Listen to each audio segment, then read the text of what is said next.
Hello, everybody, and welcome to episode 5. I think it's Is it episode 5? Already, yeah. Yeah, crazy. We're getting there. Although we have had a bit of a break from the last Yeah. episode.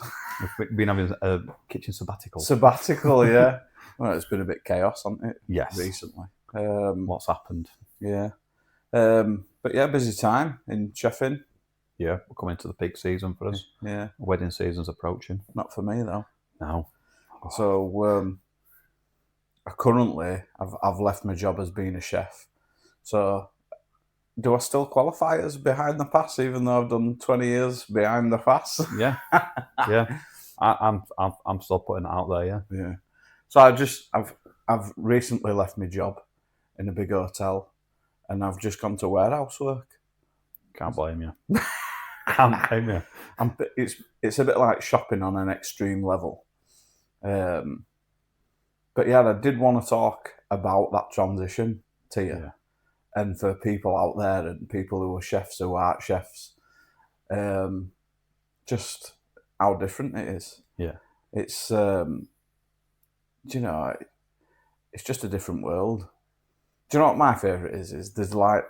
So what I do is obviously I pick orders. It's not amazing, it's not fruitful, and it's not a load of money, but I just needed to take a break just to reset my mind, refocus, and sort of see where I were at. I need to spend a bit more time with my family. Because, with being a chef, we've worked most Christmases, most birthdays, most Mother's Days, and I wanted to spend a bit of time now with my family, reconnect. I know I've taken a bit of hit on money, but, well, I say a hit, it's only a little bit, it's not loads. Yeah. It'd be worth it back with your travel and transport Yeah. costs and stuff all day. You get your time back. Yeah. Time's valuable. Yeah. But yeah, the difference in the people that I work with and for is unbelievable. See, I never, because in a kitchen, you kind of like, that your food comes from markets, and it comes from warehouses and how it's stored, but you never really look that far behind it and how it's actually looked after, stored, picked, delivered, the supply chain. We respect the chain, but yeah, we don't fully understand. Like, I have visions in my head of what it's probably going to be like in the warehouses. It's probably nothing like what in my head it says. Yeah. It's probably completely different. Yeah. Well, the thing is what baffles me is the mentality of the people that work there. So, like, there's quite a few old blokes. Yeah. Nah, the proper grafters. It is where chefing's more mental and a little bit of physical. It's mental and physical labour. Yeah. Where these guys are just sheer grafters. Yeah. Like, conscience. Start to finish grafters. And they're all blokes. Like, it just baffles me. Yeah. But they don't know how to put a shift in. Yeah. It's quite respectful, actually. When you look at them, you think, fucking go, you. Like, it's cracking on. But I have to take respect to that when they finish their shift. There's no taking it home. As soon as you put your finger on that clocking out machine, you're done. So that's the thing that is probably going to be the biggest thing for you. It's leaving it at work. Oh yeah. Chefing's 24 hour. You're taking phone calls just before it. I just took a phone call just before it to talk about cheese. Literally this morning, I've had like 3 phone calls about different suppliers. I've had to talk about an interviewee and deal with that, and that's on a day off. It is a weird feeling, laid in bed, not thinking about shit. They put my orders in the next day. Yeah, shit. The function. Oh shit! I need to do this. Oh, I've got a prep list I need to do. No, it's not none of that. Yeah, and they're really strict on breaks. Like, you've got to take a break, a 15-minute break, which I go for a smoke, and then I have my lunch. Well, I say lunch because it's late at night. And then I have another 15-minute break, but everything's really regulated to a point where I nearly got bollocked because I didn't take a break. Really? Yeah. Manager says you need to take a break because it's working time standards. Yeah. That's mad, isn't it? Like, you think, what the fuck is that? Getting a bollocking because I didn't take a break. That's ridiculous. I'm giving people bollocking for taking 2 minutes too long on the break. But I do think in chefing, like, you're working with blind, and I say chefing, the hospitality industry in general, yeah. you're working with blinkers on. Yeah. Like, how far do you push yourself? Well, prime example, Saturday, I started at 6 in the morning on Saturday, left at 11 at night, didn't see sun that day, and then went home, sat up for a couple of hours, a couple of beers, went to bed. Sunday morning, or up, in at 6 in the morning, worked through, and then till 10 at night, Yeah. come home, stock take Monday morning, 6 o'clock in the morning, But back in we've Monday, and that was my day off. but we've made that normal. So Yeah. when you sit down and drink your beer, you think, "Oh, I've worked hard today. I've accomplished something." Yeah. But what are you accomplishing for? Like, Yeah, so no extra money goes in your pocket. And No. and this is what this is what baffles me as being a chef, right? Fair enough. If we had no business, we wouldn't have a job. Yeah. If we had standard, steady business, you know, we're doing well, we're working well, we're creating good food. Yeah. If it were absolute chaos, you still get paid the same. Your team Yeah. just works harder. So, see, I think it's that rough and smooth. So this is always explained to people when it kicks off at me, or when people that are on looking outside, looking in, like when it's wedding season or Christmas, for example, December, I have one day off in December normally, and that's just to have a Christmas day with the girls. That's my Christmas. I'll work the rest of it. The power five, all the five: Christmas Eve, Christmas Day, Boxing Day, New Year's Eve, New Year's Day, not a problem. I'll work them all because I've never had them off to know what to do with them. So it's not been something I've ever wanted to do. But when it gets to January, I can take time back. I can do less hours. I can have a steady shift. We can have, we have the busy shifts and we have the quiet shifts. And I know that I'm going to get paid regardless if I'm getting absolutely slammed or if I've fed 4 people that day. Which is boring when you think of it like that, but sometimes you can charge your batteries up while doing stuff that you want to do, and you can utilise your time better to develop and do stuff what you want to get cracked on with. and that's what I'm struggling to deal with, especially with this warehouse work.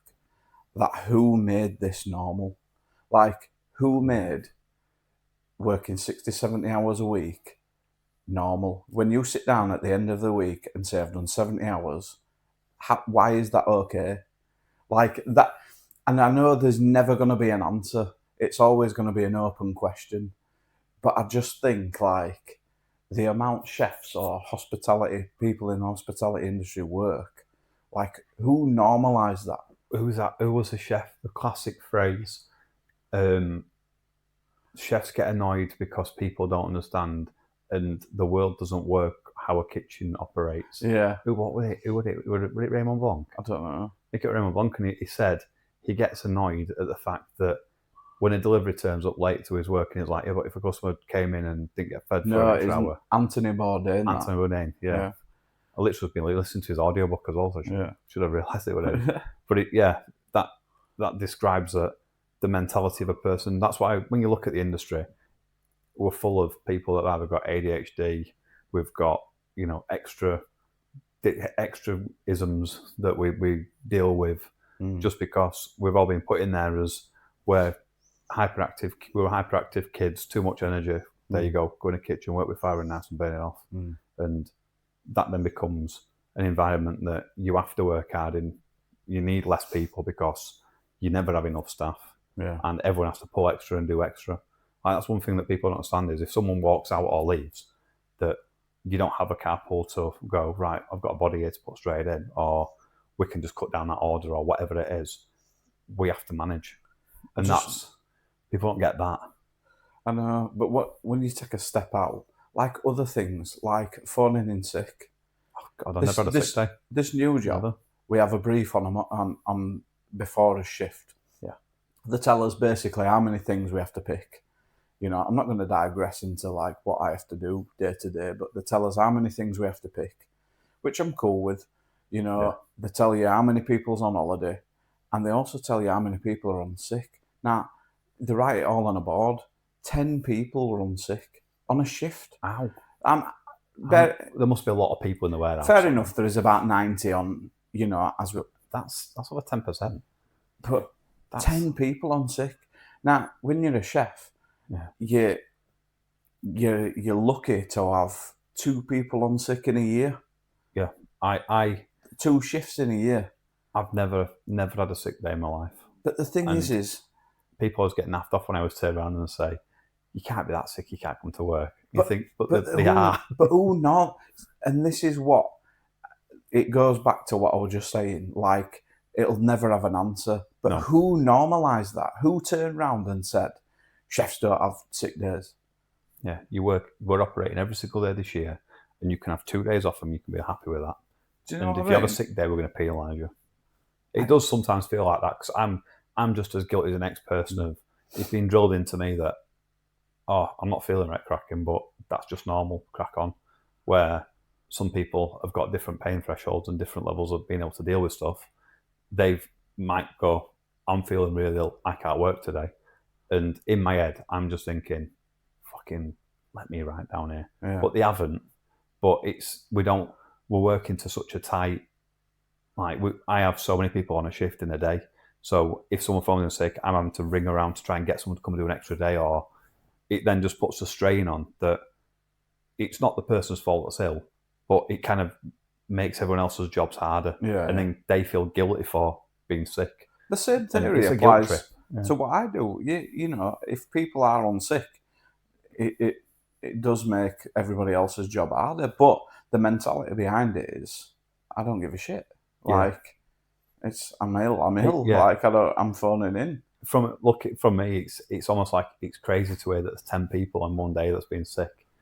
Like that, when you think that's bonkers. It is bonkers. But that's probably normal to a lot of people. Yeah.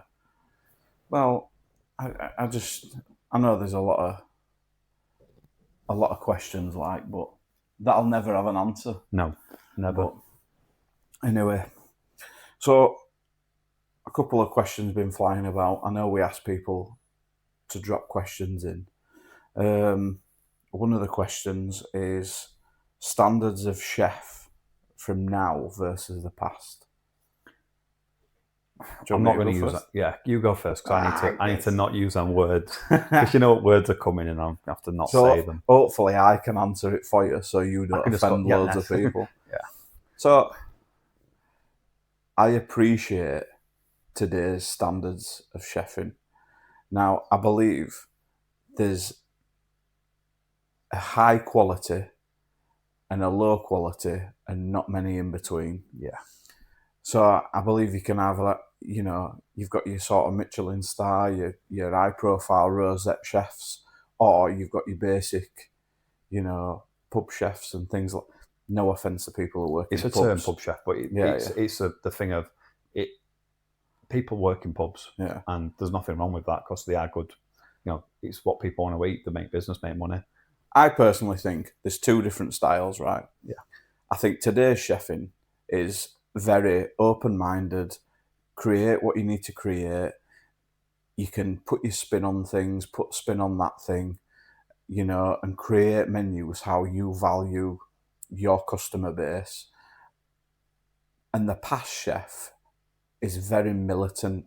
So you're in a brigade, you're in a solid team, you get told to do what you're told to do. So you're going to prep and hierarchy. Yeah, you're going to prep 10 kilo of asparagus. It's done this way, this specific style.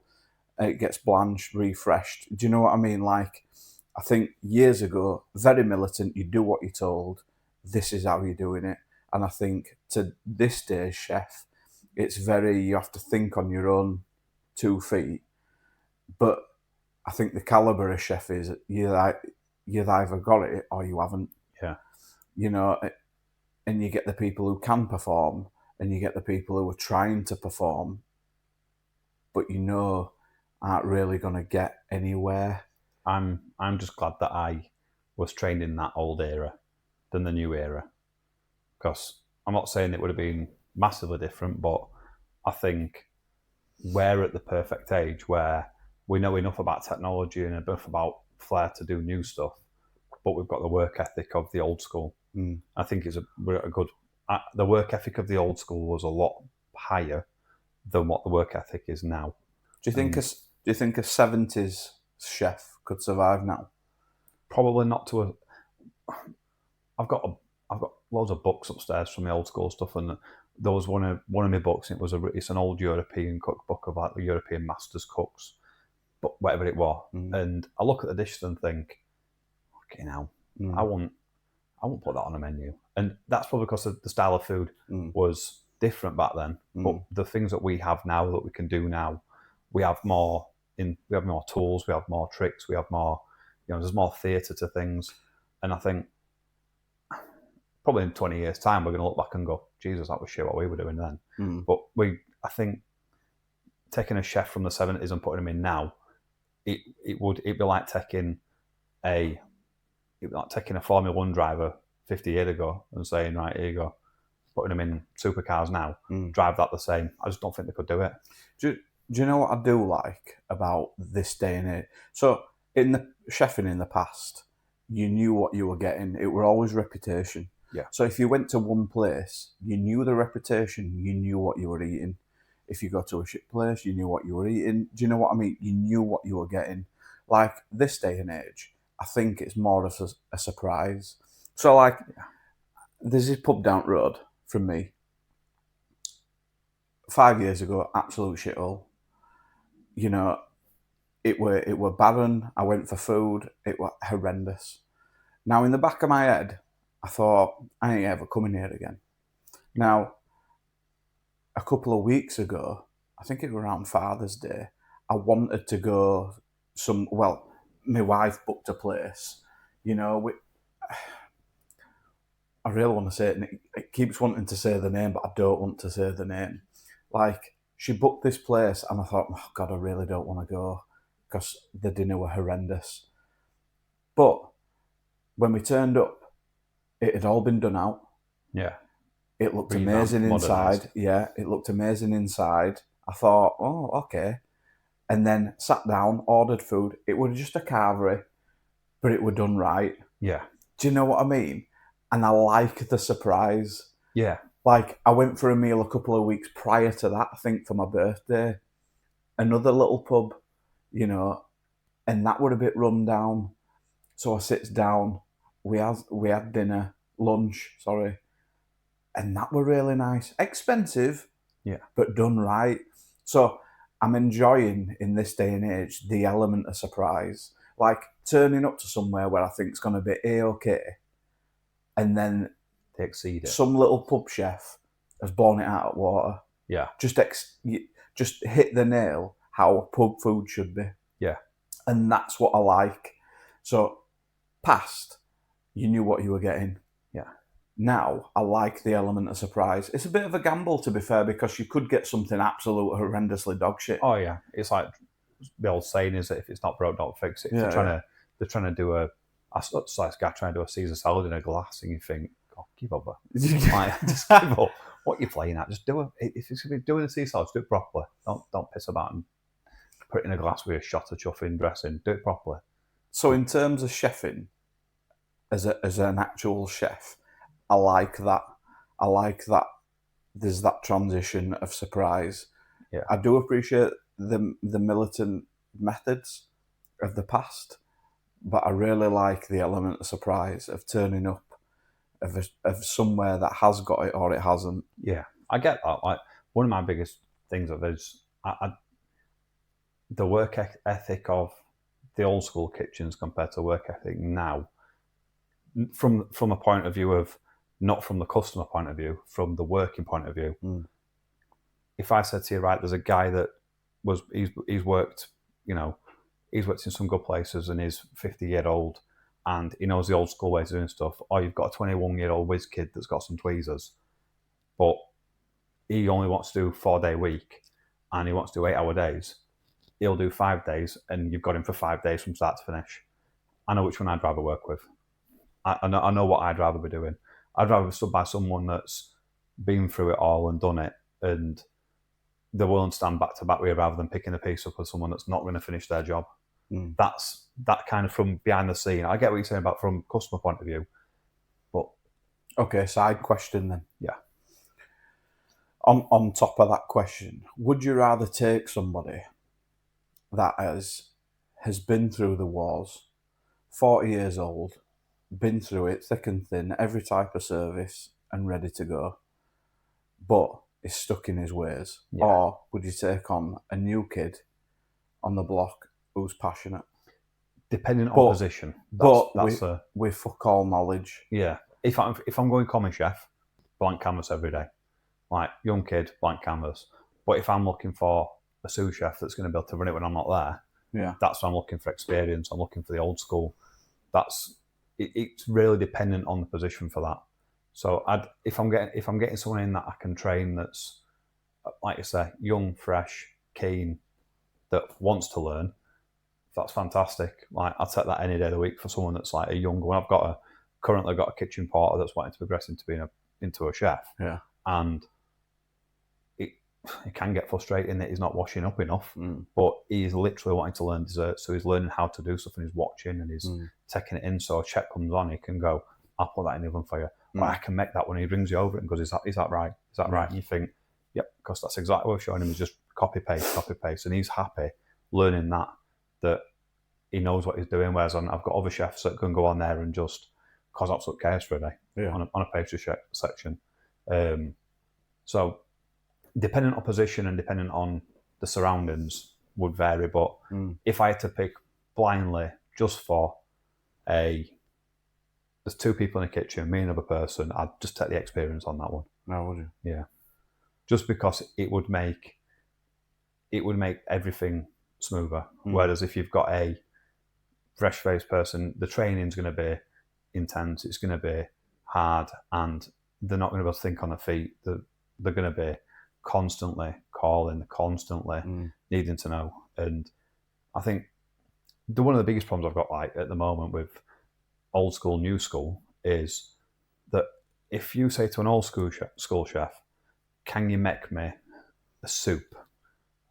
They can make you a soup, as in they'll know exactly how to make it.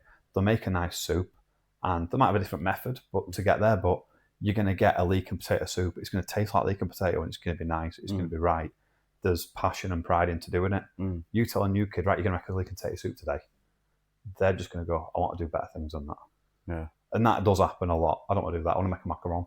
Yeah. I don't want to make a chocolate brownie. I'm getting bored of that. I don't want to stick it I do get that actually. And they're not everything you give to a guest needs to be top notch. So if they're coming in and they want a leek and potato soup, give them the best leek and potato soup you can make. Yeah.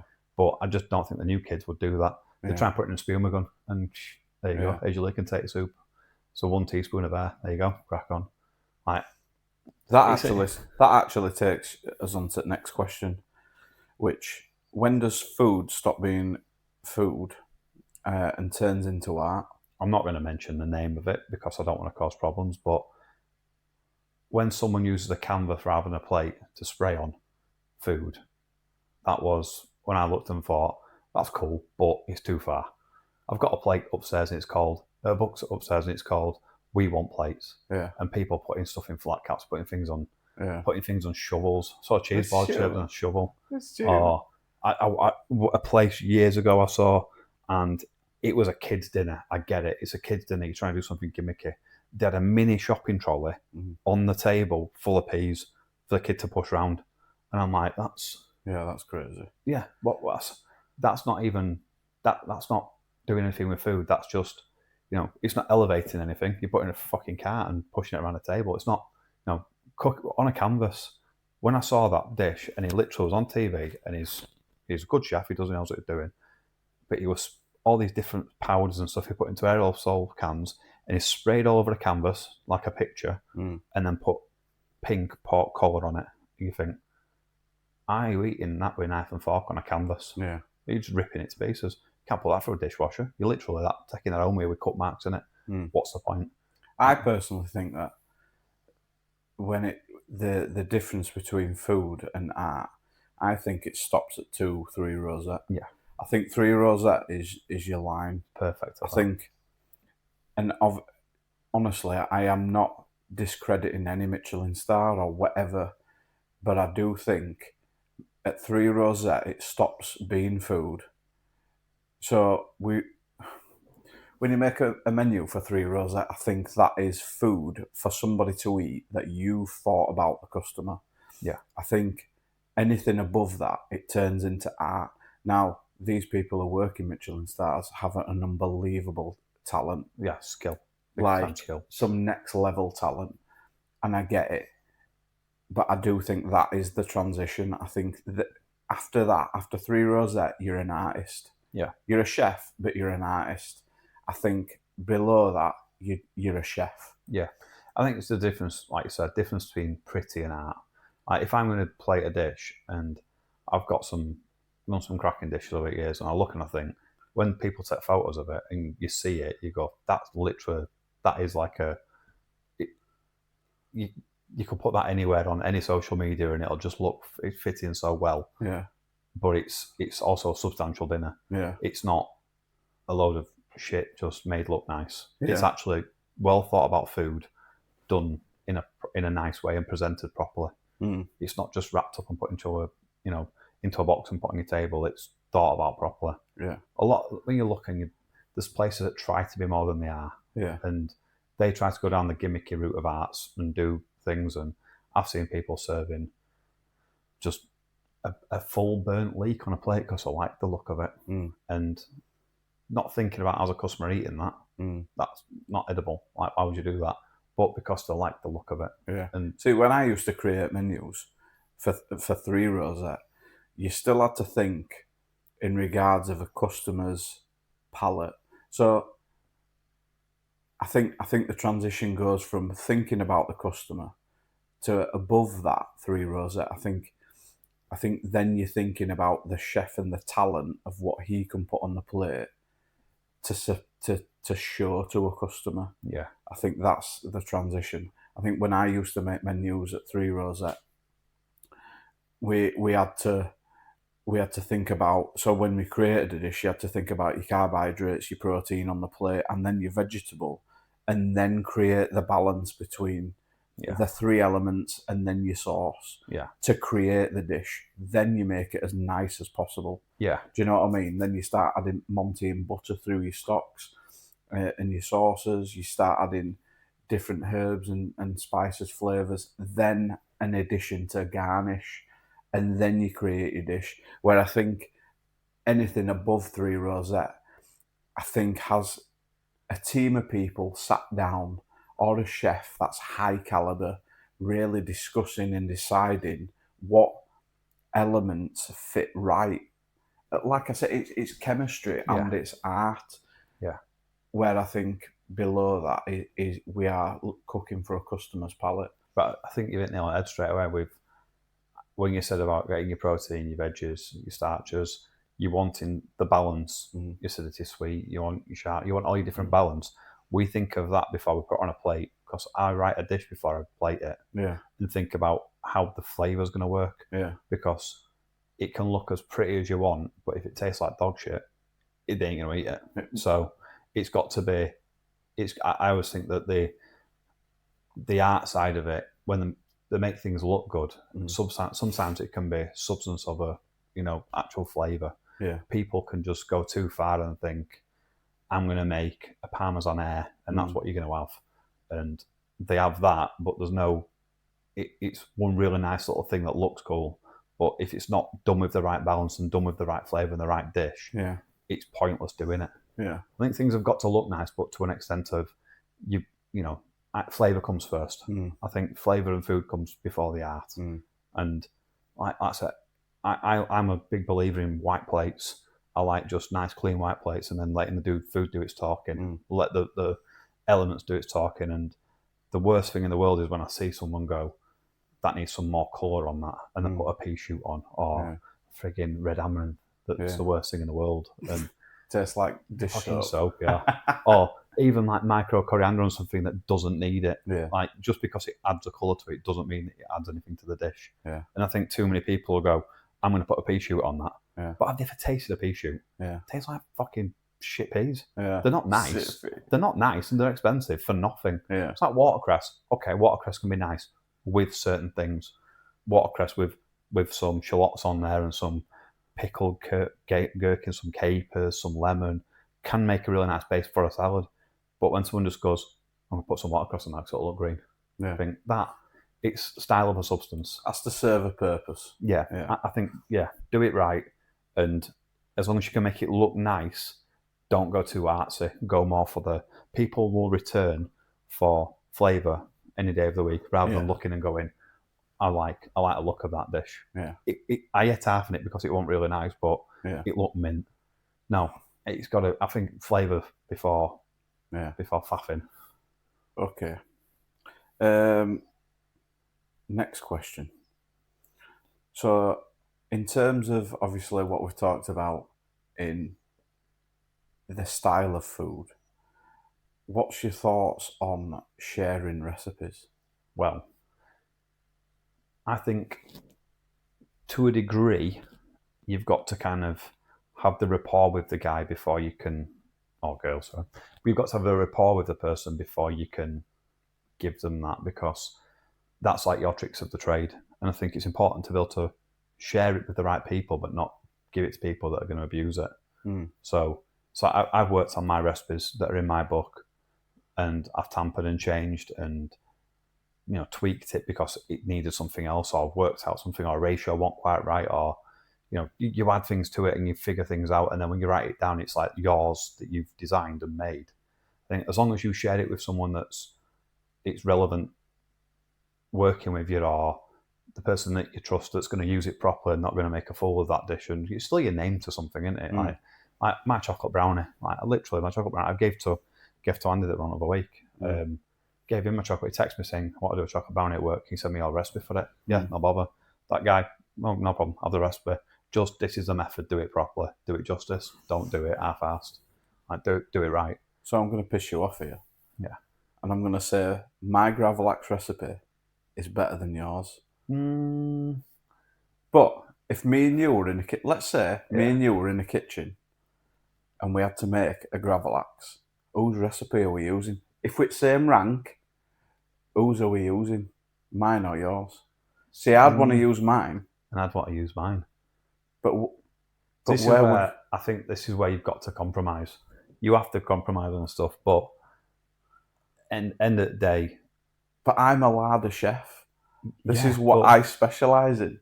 I've worked on these recipes for so long, getting these recipes right, and I know. I've got to say. See, if you were head chef, I would always go with your recipe because it's your kitchen. In it, yeah. But if we were toe to toe, same position, whose we using? See, this is where it'd have to come down to a blind testing, wouldn't it? You'd have to make it. You'd have to both make it and go right. This is it, and then you'd have to come up to an agreement on what is best for that dish with that garnish for that customer. So that's where you've got to kind of put your ego to the side and go, we're cooking for a guest, and the guest has got to have the best. So I've had people come in before and show me things that I've not seen, and I think, actually, that's quite good, actually. Someone's made something that's really good, and I think, actually, that works quite well. I'm going to use that because the recipe I've got for that, it's okay, but that's better, so can I use that recipe? Yeah, fantastic, I'll build on that one instead. So there's no... I think that's where ego's got to be taken out when it gets to customers getting the right. Yeah, they've got to have the best, and it could come down to cost points. My Gravlax might cost £1 a portion. Yours might cost £2 a portion. So we look and go, can we justify charging a guest for that with that extra? Is it worth it, or is it worth doing this? Can you tell the quality between the pricing and stuff like that? And there's so many factors you've got to work on with that. So, sub question, and I'm going to be open here. We've worked for a guy, and I'm actually going to say his name because he is an unbelievable chef. Yes. Called Mike. When we worked with him, it was very difficult to get recipes. Now, he would say and do specific things. Say if he was preparing or doing the mise en place, doing the prep work for it, he would do certain specific jobs because they were to his standard. Yeah. Now, I get it. I really do. He is an unbelievable chef. Now, do you think he should have shared his knowledge, or do you think he should keep himself a little bit back justifiably because the caliber of what he was is who he was? Do you know what I mean? I think that there's got to be. It's a bit like Lewis Hamilton, Yeah. like training somebody else. Does he train him 100%, or does he keep a little bit back for himself? Yeah. Because how Lewis Hamilton drives is who he is. Yeah. If he were to teach somebody everything he knew, would he be creating another Lewis Hamilton? Well, Do you think he... So my question is yeah. do you think he was right in holding back these recipes and doing things himself? But I get why he did it, because he upholded that top standard. Yeah. This is a balance. So I think, personally, I think he should have shared the recipes. And to be fair, he did share with us, but once he understood that we was going to do them properly, yeah, like he wouldn't just go up and go, here's a piece of paper with the recipe on it. If you're going to get a recipe, you've got to take the method and the cooking processes, and you've got to understand what you're doing. So what you're saying is basically, it's a bit like testing ground. Once he's shown you how to do it, yeah, you've perfected it, then he give you the recipe. Yeah, I think just giving it to any Tom, Dick and Harry is the wrong thing. Like, my ethos is, when you find someone that's good, you want to make them better than yourself. Yeah. So why would I not give them the tools to help them? Yeah. Because I want them to do that to someone. Passing knowledge on is what we do. That's what we do with training, because we have to pass knowledge on. Because if we didn't, no one would get anywhere. Yeah. We have to. If people didn't pass us knowledge on, we wouldn't have a clue at like 90% of what we're doing, because we would have had to figure everything out, and we would have had to. There'd be no cookbooks. There'd be no loose gastronomiques, because white people won't share. Yeah. If people don't share, people can't get better. So I think putting it on the table, you have to share it. I understand about keeping things to the high standard. Like, for example, his bread recipe, bang on. But you have to have the right method to go along with that, or else it's just putting these things won't work. Yeah. Putting these things together in a bowl and whisking doesn't work. Like, the amount of times I've seen people trying to do that, where they just put it all together, cake batter. Yeah. I witnessed a chef, I gave him a recipe once for a cake, and I'd given him the thing, and he didn't understand the way you've seen my recipes. I write the ingredients down, and then I'll group them and go like, that's step 1, that's step 2, that's step 3. Then I'll put step 1 plus step 2, add step 3.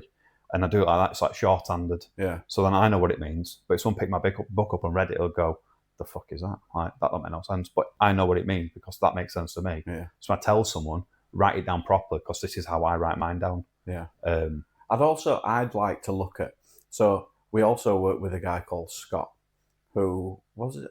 Was he a commie at the time? I don't know what he was. Maybe no, he was a demi. A demi chef de partie. Yeah. Now he were good. Yes. He reminded me of like a bassist in Oasis. Like, do you know what I mean? Yeah. Loved his style, loved his mentality, I loved his ethos, really young, energetic. Now, at the time, he didn't know much. It was, when he first walked in, he was so wet behind the ears, it was unreal. But, so now, he works at Madison Park in New York. What I'd love to see is like, not talk to him in such, but like look through his stuff, his recipes. Gotcha. And just see how, he's built, from where he's gone to now, like what his recipe structure looks like. Because I bet it's unbelievable. I'll never forget the day when we was working there, and we were all leaving round about the same time. Yeah. We was all going at the same time. We were all moving on, and we'd been there for a amount of time. And he was kind of like worried, because he didn't want to leave, and he was like, oh, I like what I'm doing, I like what we're doing here. And we'd been, I don't want to say the word bullying, because we wasn't bullying him.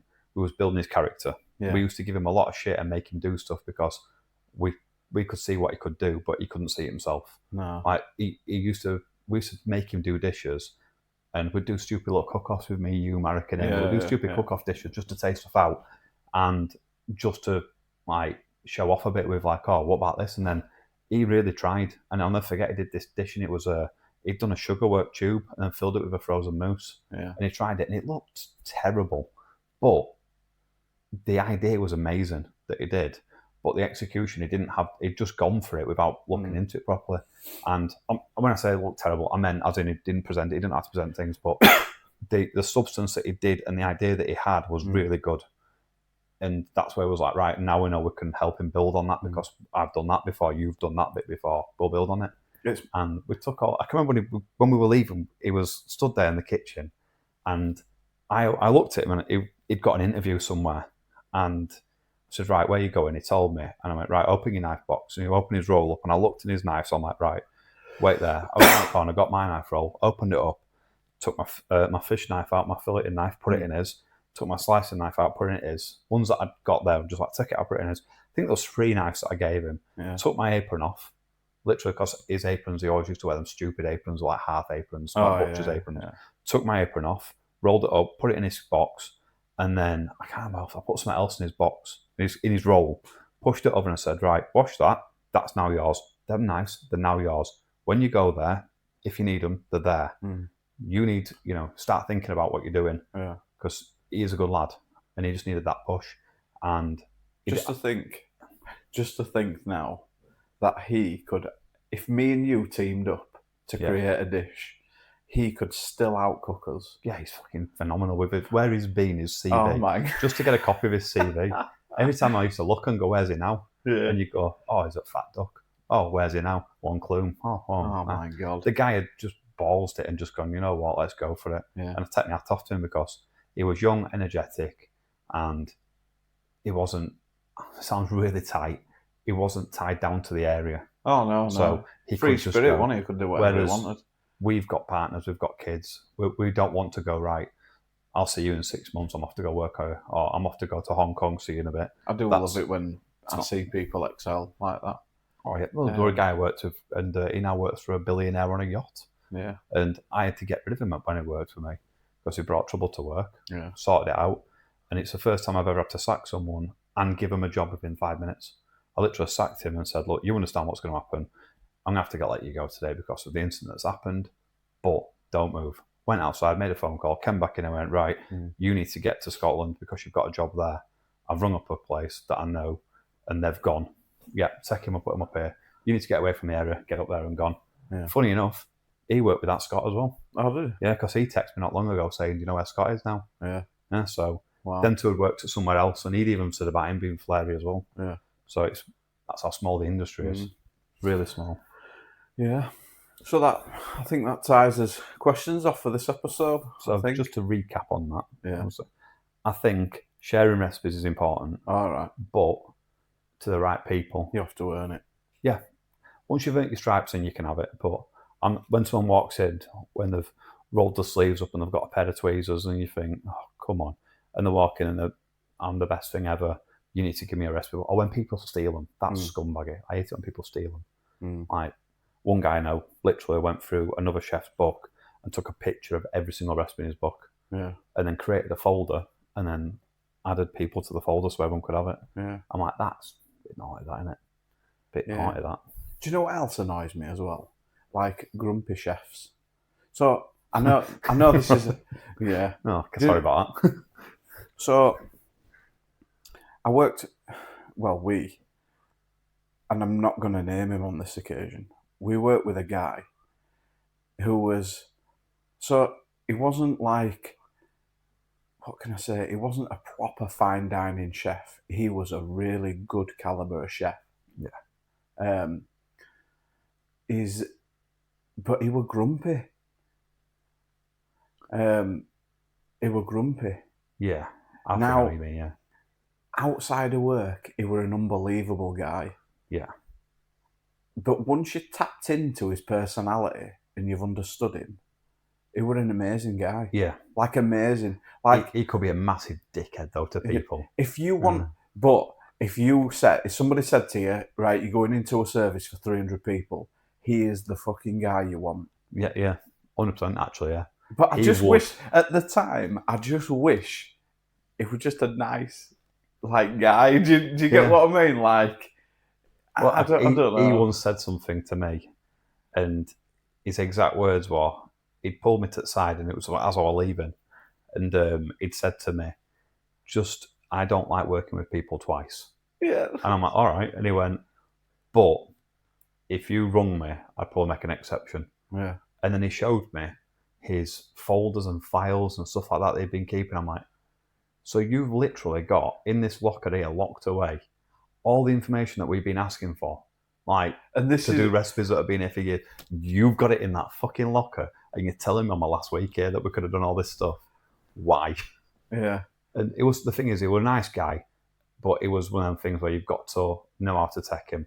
He was a lot of the kitchen tricks and, you know, banter stuff have come from him that I've known. But he goes back to the old, and this is why I brought it up, because of the recipe thing, like you've just discussed. And I think I have answered my own question, actually. I feel like with him, you had to earn, 100%.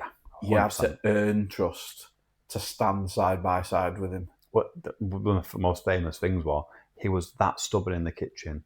You had to earn the right to plate the food up that he was cooking. Yeah. And he used to shout me over and say, Dan, pass. And you go, yep, no worries, chef, let's go. Yeah. And he would pass me stuff up knowing that when he was passing me out, I knew what he was doing and where he was bringing it. And he would just not talk, he would just bring. Yeah. And you had to get into his flow. Because he was in the zone and he could do a lot. He needed to know that someone that was going to work with him in a stressful, busy place like we were needed to be on the right wavelength. I've never seen him in shit.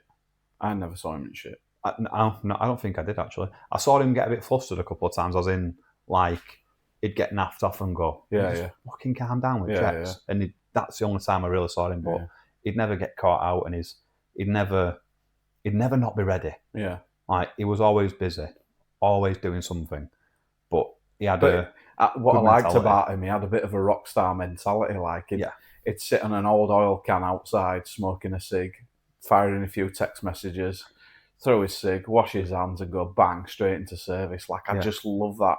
The amount of times I'd look around and go, where is he? And then just walk in through the back door, washing his hands, go, right, let's go. And you go, I didn't even know he'd gone. I remember him at the beginning of service, he used to roll his cigs and line them up outside on the side, and then he'd be able to go outside, have half a cig, take it out, wash his hands, go back in again. And he was the reason why I think sometimes when people go on cig breaks now, they take the piss. And they'll go outside and they'll go get a coat, and then they'll go and stand in the little area. He could time himself. He knew exactly what he was doing. And he'd go, steaks on, I'll turn it in a minute and a half. I've got a minute to get out there, smoke 3 drags off my cig, put it out, wash my hands, back in here, done. Like, coat was by the back door. He didn't leave it in changing rooms. It was by the back door. Coat on, outside, back in, coat off, done, in. It wasn't like it was a break for him. It was just I need a quick cig before I rip someone's head off. So if you're listening and you're out there and you know who you are, we miss your rock star mentality and your lifestyle. And I heard he did really well, actually. Yeah, it did. I heard. I've not personally spoke to him for a while, but I have. Have you? Last time I saw him, it was at the old it was about bottom of Featherstone area. It was about a year ago, but I think he's like a. It was a Delafest rep that told me. Yeah. So they were doing really well. They had his own place started and that. Which cracking on. That concludes this episode. I hope you've enjoyed it, us talking shit. If you want to stop us rambling and talking shit, fire some questions over, and we can try answer them as well as we can do. But yeah, it's been an enjoyable one. It's been a long time. It has, yeah. We've been quite hectic recently. Consistency is not our favourable fortune, but hopefully we can lock something in. Yeah. I think next week we should talk about tattoos. Tattoos. Oh my god! I think that should be next week. We've got to do that one next week. Okay. We've got a story on that, haven't we? Yeah. Okay. Well, it's been a pleasure, and we'll see you all in the next episode. Right. Thank you very much.